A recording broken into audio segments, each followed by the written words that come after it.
Nós estamos nesse mundo para prestar louvor e adoração àquele que é merecedor de toda a honra, toda a glória e todo o louvor.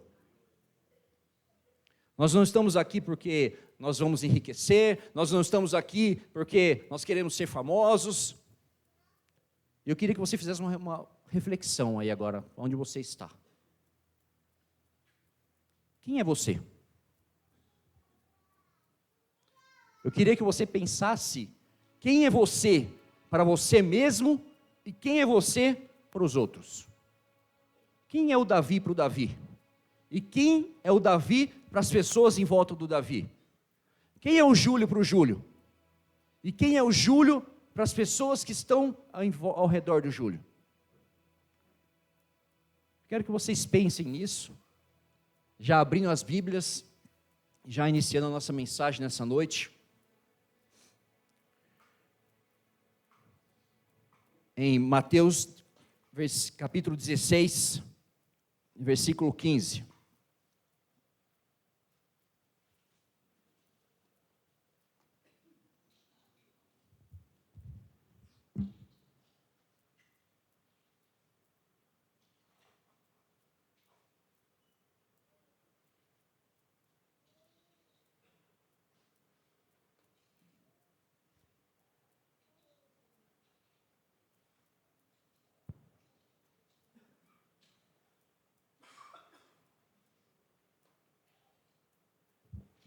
Mateus capítulo 16, versículo 15.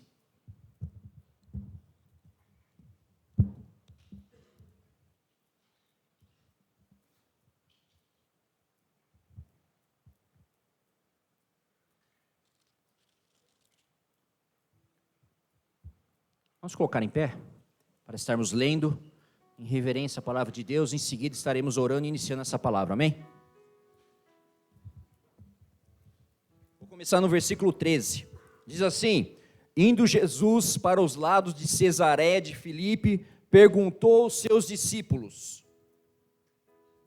quem diz o povo ser o Filho do Homem? E eles responderam: uns dizem João Batista, outros Elias, e outros Jeremias, ou algum dos profetas. Mas vós, continuou ele, quem dizeis que eu sou? Respondeu Simão Pedro: tu és o Cristo, o Filho do Deus vivo. Então Jesus lhe afirmou: bem-aventurado é Simão Barjonas, porque não foi a carne e sangue que te revelaram, mas meu Pai que estás no céu. Amém? Vamos orar. Senhor, nós, mais uma vez na tua presença, lhe agradecemos, Pai, pelo privilégio de estarmos aqui. Mais vale um dia nos teus átrios do que 1000 em qualquer outros lugares, Deus. Nós sabemos disso. E nós te agradecemos que o Senhor tem nos proporcionado o privilégio de estarmos em comunhão, estarmos aqui para lhe prestar um culto de louvor, lhe prestar um culto de adoração, aprender mais de ti, estarmos em comunhão com os nossos irmãos. Eu te peço que o Senhor esteja falando através dessa palavra, assim como o Senhor falou através do louvor, assim como o Senhor falou através do teu filho, aqui na frente. Que o Senhor continue falando, continue conduzindo. Essa igreja é tua, a minha vida pertence a ti, tudo que está aqui pertence a ti. Nós estamos aqui com o único objetivo, que é pregar o evangelho, para que pessoas possam se dobrar diante de ti, Deus. E qualquer coisa que esteja fora disso, que o Senhor esteja tirando no nome de Jesus Cristo, nós não aceitamos e declaramos ilegal, porque a nossa vida pertence a ti. Nós estamos aqui para pregar o verdadeiro evangelho, pregar a tua palavra, para que pessoas possam ser resgatadas das trevas para a sua maravilhosa luz, Deus. Nós te pedimos em nome de Jesus Cristo, abra os corações nessa noite. Amém e amém.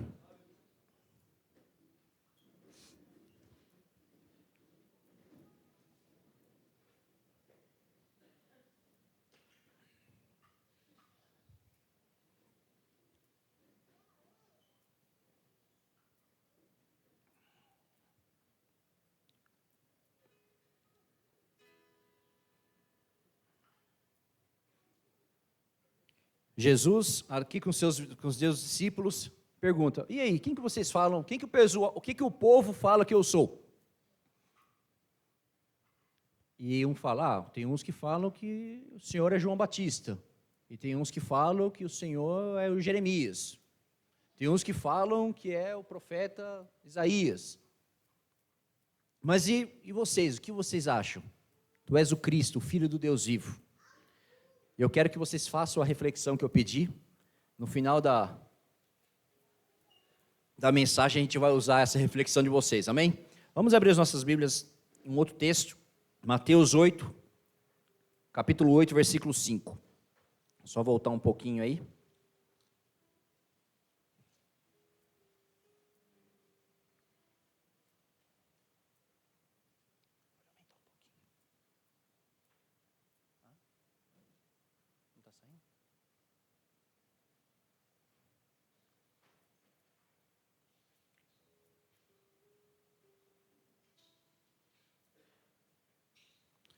Mateus 8, versículo 5, texto bem conhecido.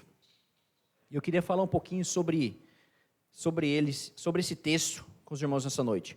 Diz assim: tendo Jesus entrado em Cafarnaum, apresentou-lhe um centurião. Vou voltar um pouco aqui, peraí. 8, versículo 1, só o versículo 1. Ora, descendo ele do monte, grandes multidões o seguiam. Ora, descendo ele do monte, grandes multidões o seguiam. Agora vamos no 5.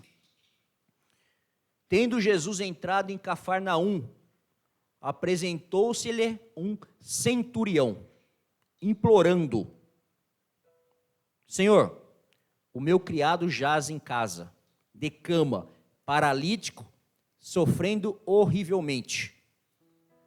Jesus lhe disse: eu irei curá-lo.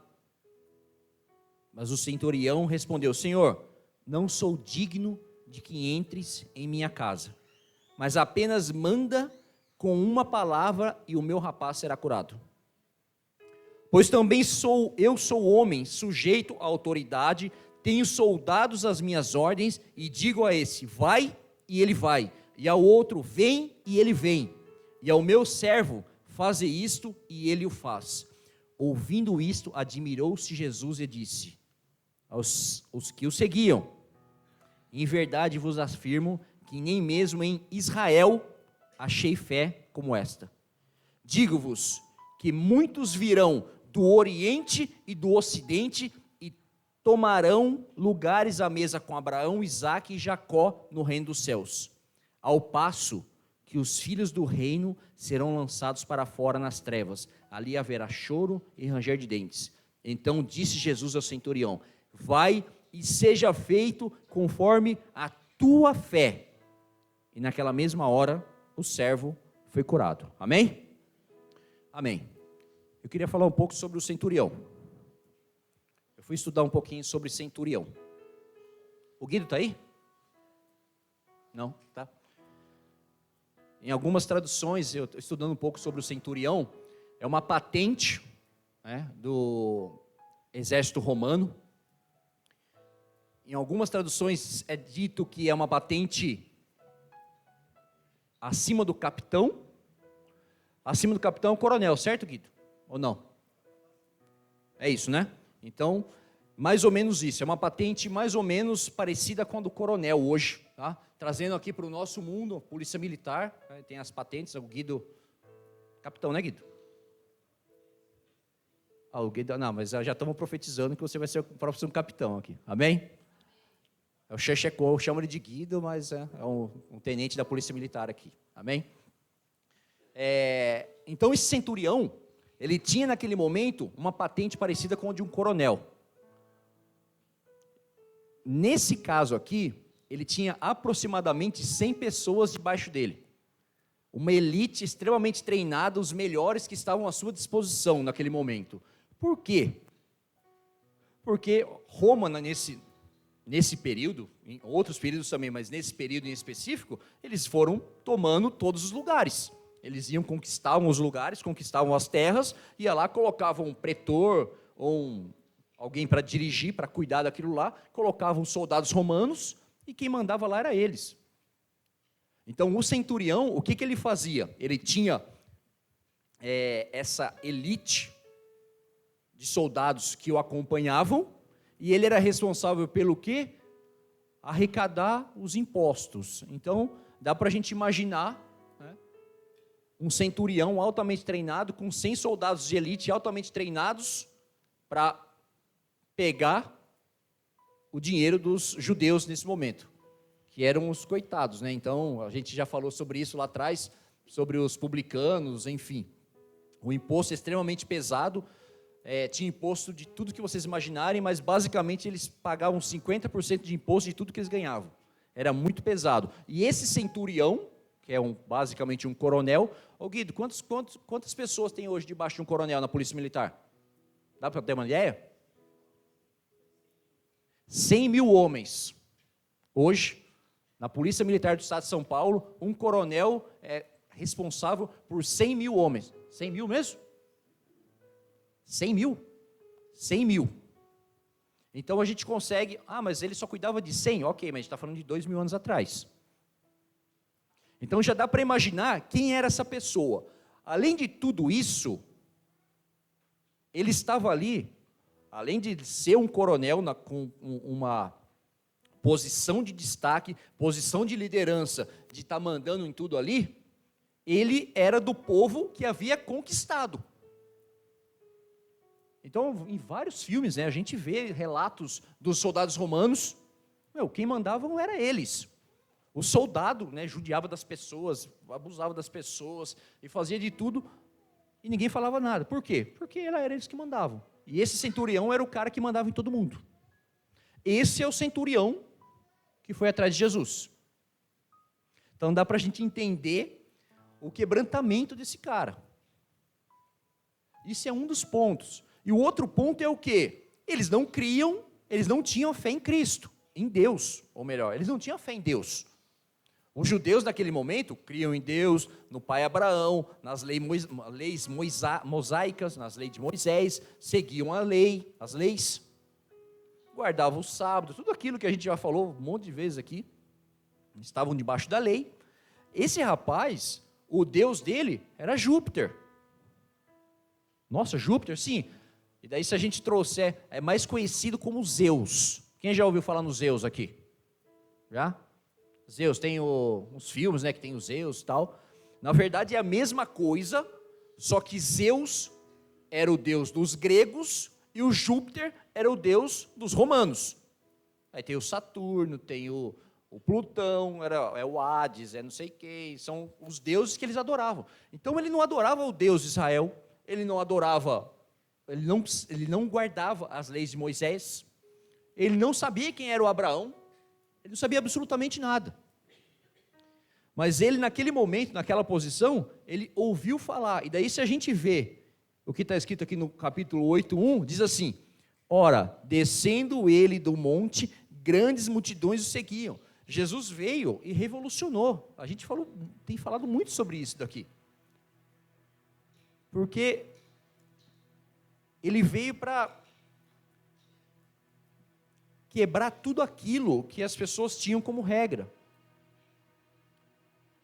É nascido de carne, o que é nascido de espírito é espírito. Em espírito é em verdade.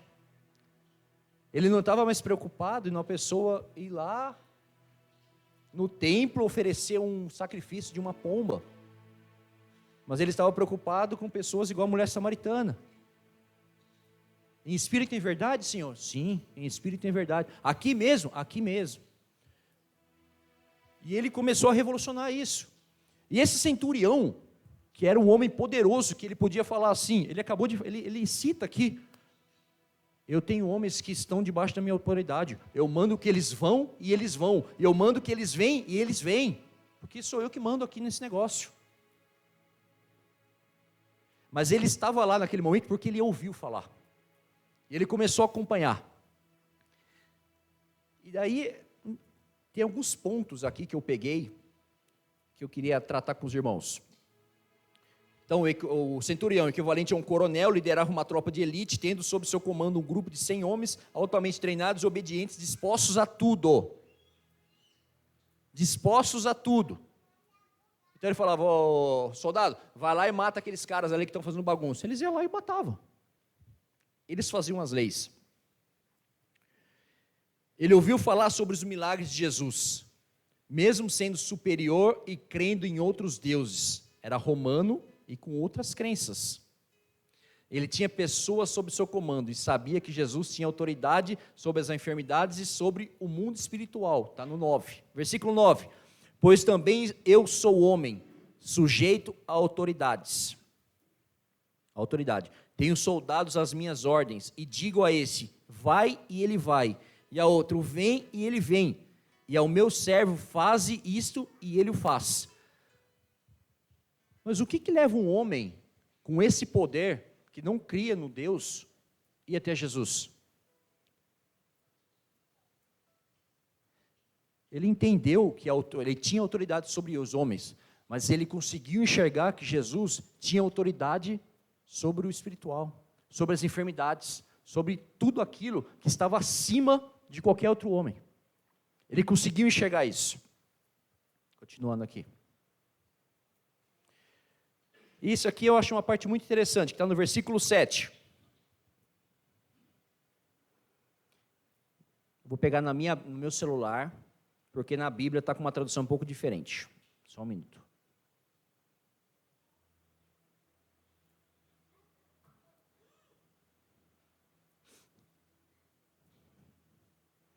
O versículo 7 diz assim,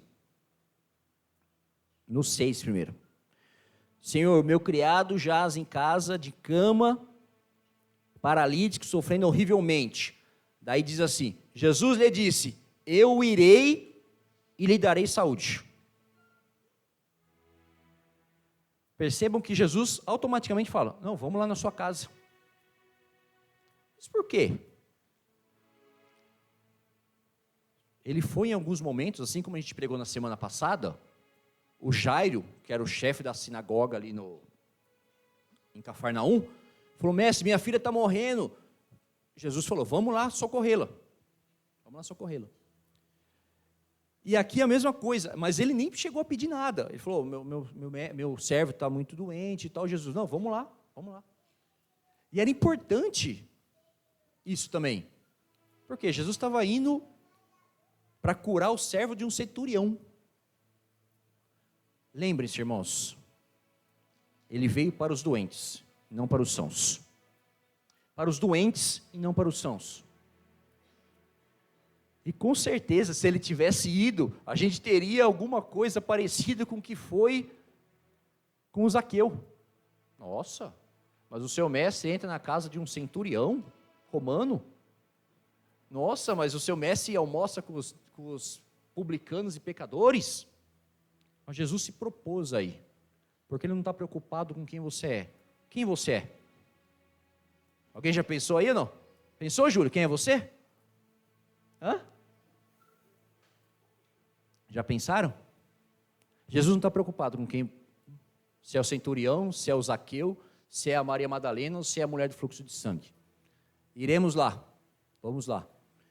E daí a gente tem, talvez, o maior ato de fé na Bíblia aqui.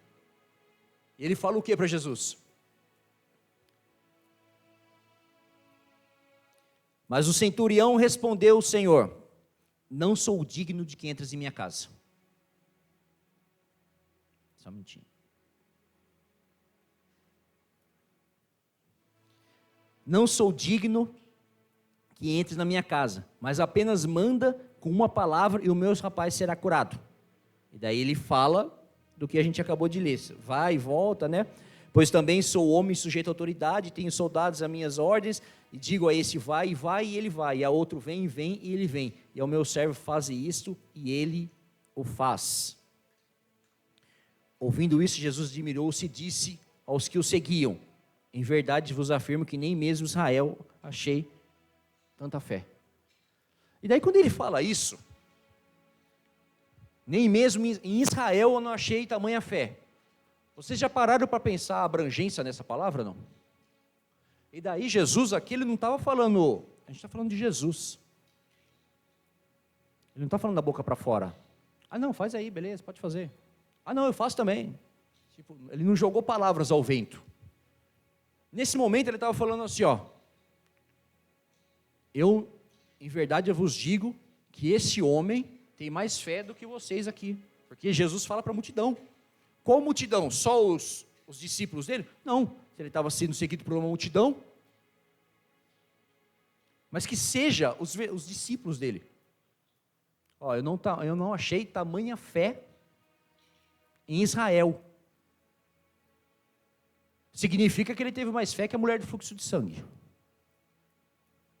Que a gente fregou na semana passada, ficou doente 12 anos, e que ela creu que se ela encostasse as mãos na capa de Jesus, na orla de Jesus, ela seria curada. Teve mais fé que Jairo, que creu que a filha dele podia ser ressuscitada. Teve mais fé que Marta. Jesus depois vai lá e ressuscita Lázaro. Né? Todo mundo sabe a história de Lázaro, né? Amém? Quase todos. Jesus era muito amigo de Lázaro, que tinha duas irmãs, Marta e Maria.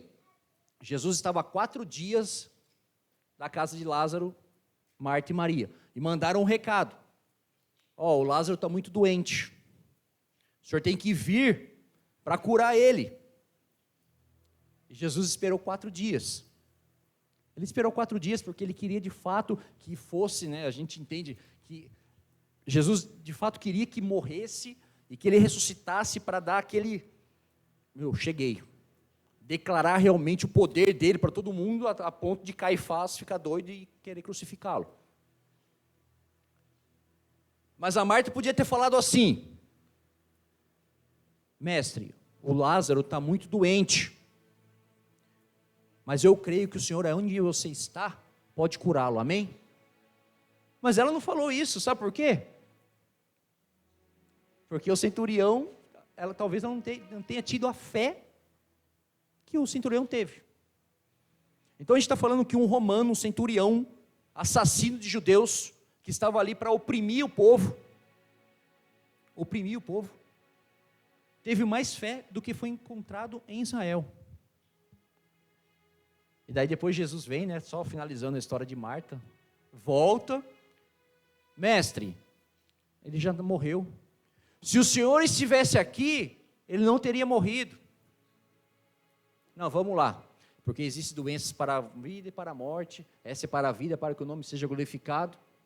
Vamos lá, tira a pedra, mas mestre, ele já cheira mal, já são 4 dias, Marta. Então, nesse momento, Jesus, quando ele fala isso, ele declara para todo mundo, é para isso que eu vim, para que pessoas que não têm absolutamente nada, possam crer, possam se transformar, possam ser salvos, independente da maneira que estava a sua vida.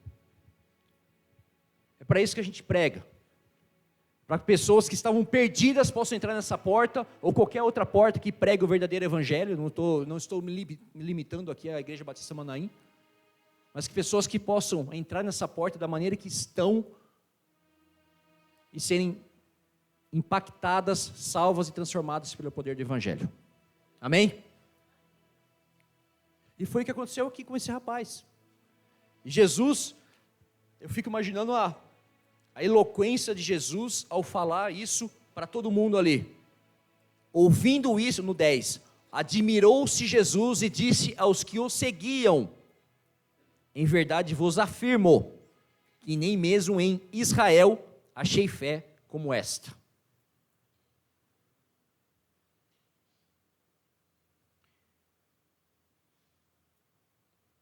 Não importa quem você é.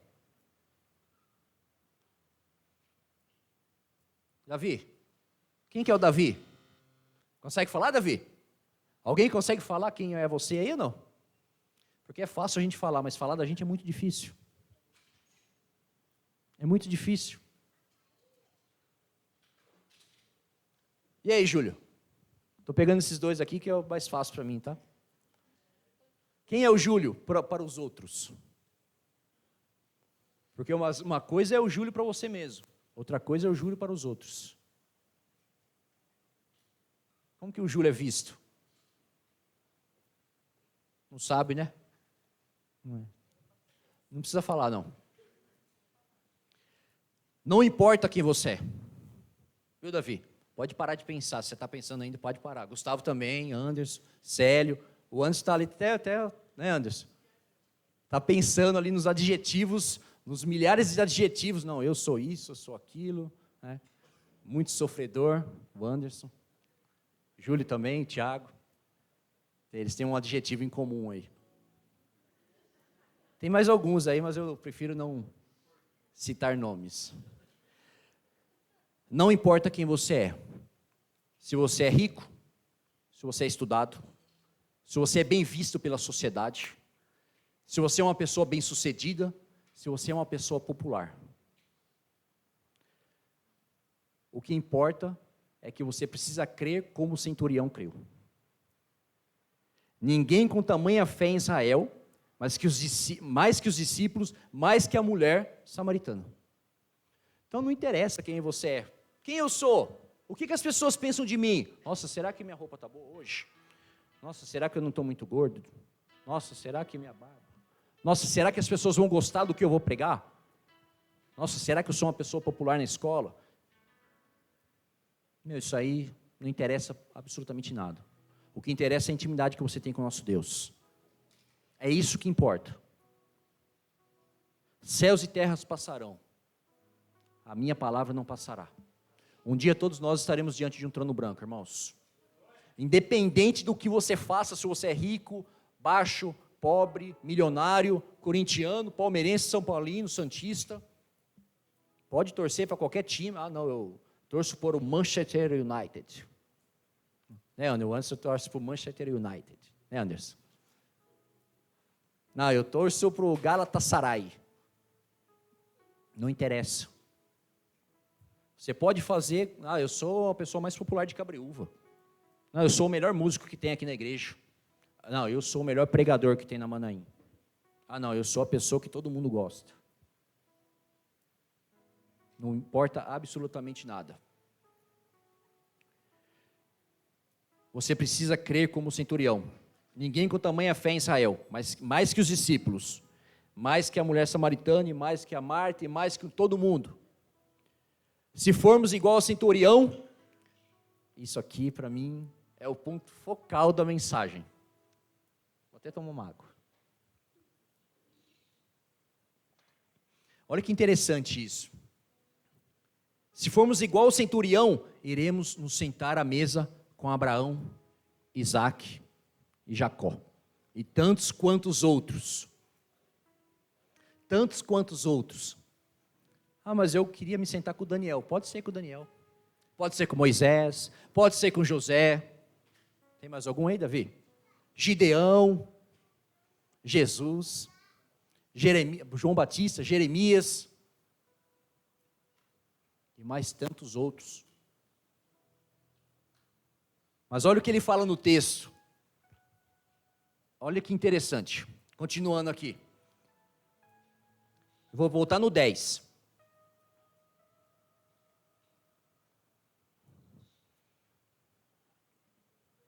Digo-vos que muitos, no 10, ouvindo isso, admirou-se Jesus e disse aos que o seguiam: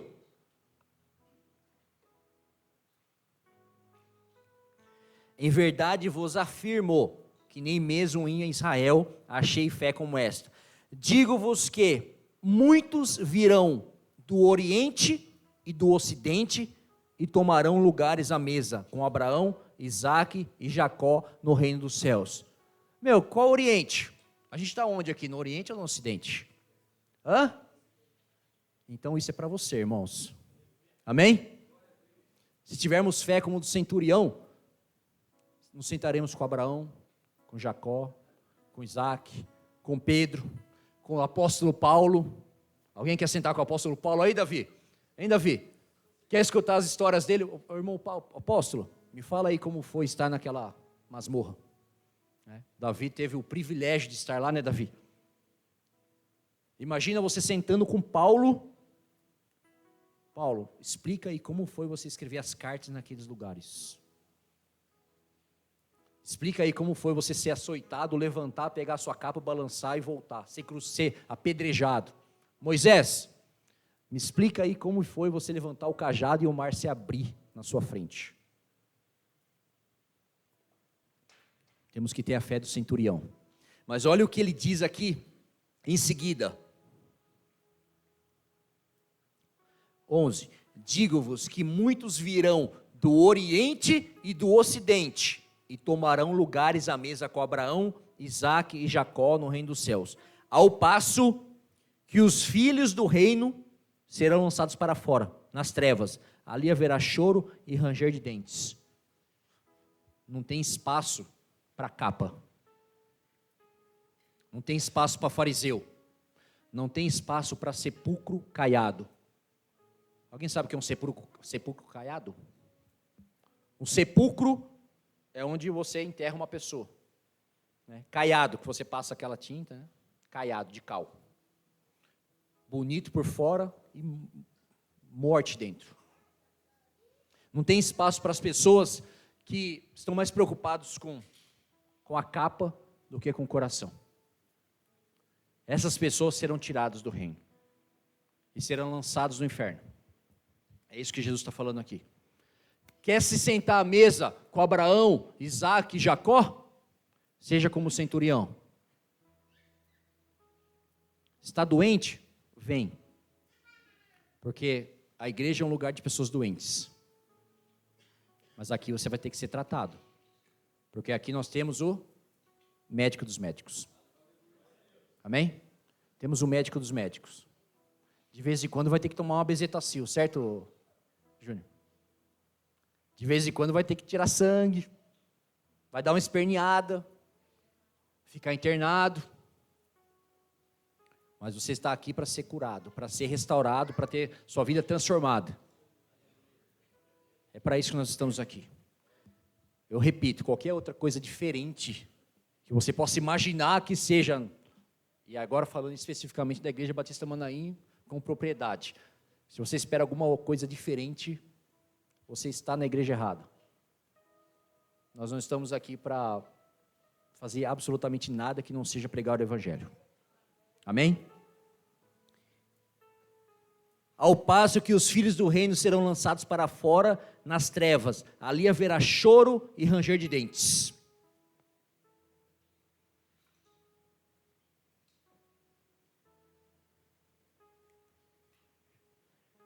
Versículo 13. Então disse Jesus ao centurião: vai-te e seja feito conforme a sua fé. E naquela mesma hora, o servo foi curado. Você percebam que em todas as promessas, né, da Bíblia, sempre tem essa contrapartida. Porque Deus é fiel para fazer infinitamente mais do que pedimos ou pensamos, conforme o poder que opera em nós. Vai, a tua fé te salvou, e seja feito conforme, ou melhor, vai e seja feito conforme a sua fé. A sua fé. Buscar em primeiro lugar o reino de Deus e a sua justiça, e todas as demais coisas vos serão acrescentadas.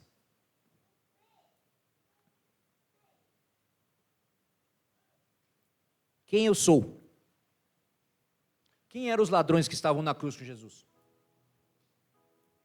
A Gislaine citou. Quem eram os ladrões? O que a Bíblia menciona sobre eles? A gente sabe o nome deles ou não? A gente sabe quem eram? A gente sabe que eram duas pessoas condenadas por cometerem crimes. Cometerem crimes. Jesus ali sendo crucificado, um do lado direito, um do lado esquerdo. Um fala assim, ó, se você é o filho de Deus, pede para sai dessa cruz aí, salva a gente aí. E o outro fala assim, tem respeito por ele, a gente está aqui porque a gente cometeu crime, mas ele não fez nada. Mestre, se lembra de mim quando entrar no paraíso? Automaticamente ali, sabe? Jesus olha para ele e fala assim, em verdade eu te digo, que hoje mesmo estarás comigo no paraíso. Não interessa quem você é. Não interessa. O que interessa é aqui, ó, a fé que você tem dentro do seu coração. É isso que Deus espera de nós. Que sejamos como um centurião, que a gente acabou de ler, como a mulher do fluxo de sangue, como a mulher samaritana, como Raabe, e tantos como Jairo. A gente estava comentando ontem com o Gélio, com o Júnior, sobre a cena de Jairo ali, né? A gente pregou isso semana passada. E se passa de uma forma, Jesus está lá, chega a Jairo e fala assim: mestre, minha filha está morrendo, precisa da sua ajuda. Jesus levanta, vamos lá então. No meio do caminho, a mulher do fluxo de sangue encosta em Jesus. Ele para ali no meio, e a multidão em volta dele, cercando, apertando, para tudo ali. Pessoal, para. O que foi, mestre? Eu gosto de contextualizar, né? O que aconteceu, mestre? Minha filha está lá. Não, espera um pouquinho. Aconteceu alguma coisa aqui. Foi o quê? Alguém me tocou. Falei, como assim tocou? Está todo mundo em volta te apertando, alguém te tocou. Não. Quem me tocou aí? Quem foi que me tocou? Alguém me tocou. Imagina o Jairo ali, arrancando os cabelos, se ele tivesse. A filha, né? A filha morrendo. Eu dei o exemplo do meu filho que passou mal. A gente, sabe? Um desespero. E daí Jesus, com toda a paciência, faz a mulher se confessar, e ela explicar tudo o que aconteceu. Mas e o Jairo naquele momento? E daí a gente tem que pensar de duas formas. O Jairo não sabia o que estava acontecendo. Jesus já sabia que ele ia ressuscitar a filha. Ele já sabia, o Jairo não sabia. Então, às vezes está acontecendo alguma coisa com a gente, e a gente acha, nossa, Deus esqueceu de mim. Nós estamos sendo peneirados, né? A peneira. Vai para um lado e vai para o outro, peneira. Quando você está em uma prova muito grande. Às vezes nós estamos sendo peneirados. Mas Jesus está ali à frente, calma aí. Deixa eu resolver aqui com a mulher do fluxo de sangue ali, eu já estou chegando ali para resolver a filha de Jairo. E daí chega uma pessoa e fala assim: sua filha morreu, nem precisa ir mais. E Jesus olha e fala: calma, só está dormindo, vamos lá. Vai lá, coloca a mão e ressuscita. Pode ser o líder da sinagoga, o chefe da sinagoga, pode ser o coronel, pode ser o Júlio, pode ser o prefeito, pode ser o presidente dos Estados Unidos. O que ele espera de nós é arrependimento e fé, para que estejamos um dia diante de um trono branco, para que possamos um dia nos assentarmos com esses grandes homens, e escutar um centurião desse: e aí, como que foi depois desse encontro que você teve com Jesus? Como foi? Ou mulher do fluxo de sangue, como foi depois da sua vida? Mulher samaritana, como foi? Cadê o Zé Edu? O rapaz lá, gadareno? Como que foi? Ele fala só o menino, né? É o menino? O endemoniado de Gadareno. Eu estava sentado com o Zé Edu e com o Ricardinho, eles estavam me contando uma pregação que eles ouviram num congresso. E Jesus vai lá, expulsa o demônio dele, e ele fala: eu quero te seguir. Ele fala: não, fica aí, vai lá pregar o evangelho aqui na sua casa, para a sua família, para os seus. Depois de um tempo, toda a cidade havia se convertido lá. Decápolis. 10 cidades? A gente não consegue enxergar as coisas, irmãos. Às vezes a gente acha que a gente está com um muro na nossa frente aqui, e Jesus está do outro lado, só esperando. Calma, vem, dá um passinho para o lado aí, dá um passinho para o outro lado aí. A gente é muito limitado. Por isso que nós precisamos ter fé, a certeza das coisas que a gente não vê. Certeza, olha que louco isso. Certeza das coisas que não se veem. É louco mesmo. Mas é isso que Deus espera de nós. Amém? Estamos finalizando.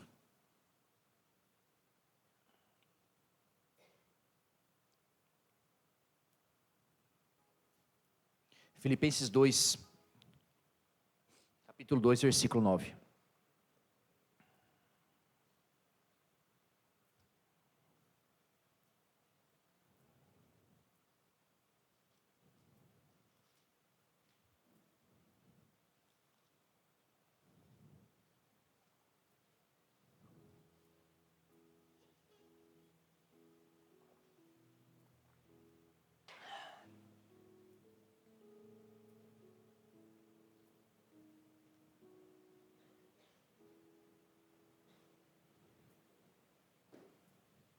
2, versículo 9. Pelo que também Deus o exaltou sobremaneira, Ele deu o nome que está acima de todo nome, para que ao nome de Jesus se dobre todo joelho nos céus, na terra e debaixo da terra, e toda língua confesse que Jesus Cristo é o Senhor, para a glória de Deus Pai. Amém? Para finalizar, eu não preciso saber quem é o Daniel não precisa saber quem é ele, não precisa saber quem eu sou, mas nós precisamos saber quem é Deus. Esse é Deus, aquele que tem autoridade no céu, na terra, debaixo da terra, e que todo joelho se dobrará um dia. O centurião sabia, e nós também precisamos saber. Amém? Que Deus abençoe a cada um. Vamos colocar em pé.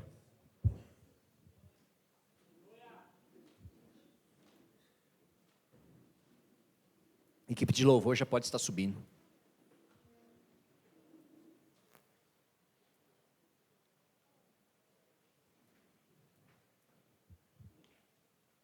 Amém. Senhor, nós te agradecemos, Pai, por esse pequeno período que o Senhor falou comigo e espero ter falado com os meus irmãos. Que realmente possamos entender o poder da fé, que possamos fazer a diferença, que possamos ser como o centurião, um homem que estava doente, mas que sabia quem o Senhor era. Que possamos saber e crer que o Senhor tem toda a autoridade no céu, na terra e debaixo da terra, e que todo joelho um dia se dobrará diante de Ti.